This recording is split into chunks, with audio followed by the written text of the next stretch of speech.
Taxi åt 12 så prost.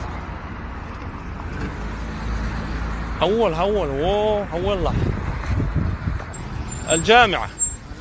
كيف حالك ذيمو؟ كيف عندك؟ ما شاء الله والله اليوم حار. ها حار اليوم جدا. حتى هذا هو بس الصباح. اي عجيب. كيف عاد الظهر؟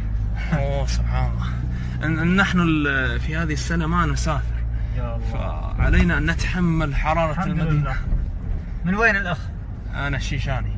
أهلا وسهلا، حياك الله. أنا لازم أتزوج من الشيشان. لا نزوج. ليه؟ كذا للغرباء لا نزوج. لماذا؟ هكذا. هل أنت تزوجون هنا من الغرباء؟ والله ما فيها شيء، عادي. والله مو عادي، عندنا ليس عادي. نزوج بيننا بين شعبنا عشان اللغة والعادات. فهمت؟ بس ده شو خوش نوختي ولا لا شيء بوخ